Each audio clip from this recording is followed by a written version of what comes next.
The skeleton, called Gristhorpe Man, was discovered in a tree trunk.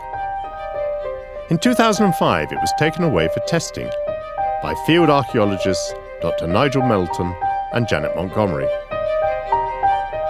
Today, it's back on display in the Rotunda. Excuse me, is this the 2,000-year-old man? No, actually, this one's 4,000 years old. He dates from the early Bronze Age.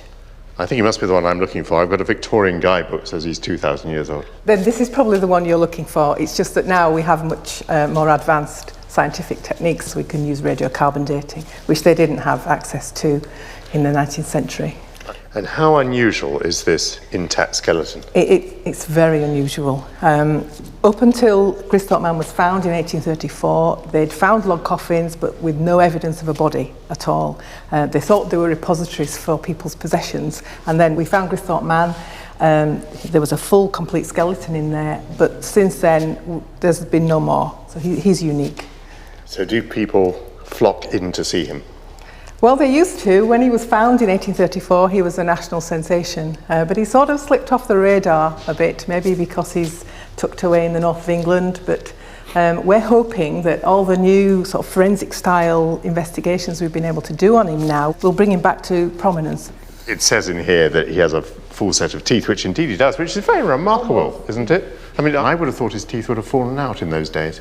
Well, actually, they didn't tend to, because they didn't have as much access to sugars that we have, so they didn't get as much tooth decay. They tend to get very worn because their diet is usually a lot harsher. And I know he's 4,000 years old, but how old was he when he died?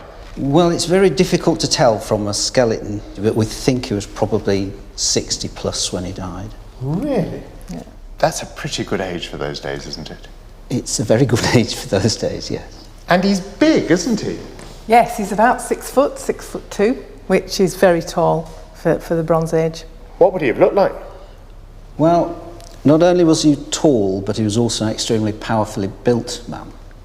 Something like a modern professional athlete in terms of his muscles and his body mass. Now, what did he die of? Well, it's terribly difficult to say when you've only got a skeleton left, unless there's something obvious, like someone's hit him over the head with an axe or something. We've actually CT scanned him so that we can take him apart digitally. And one of the things that turned up on there was on the left side of his skull. There's a large benign brain tumour that's left the skull only paper thin in places.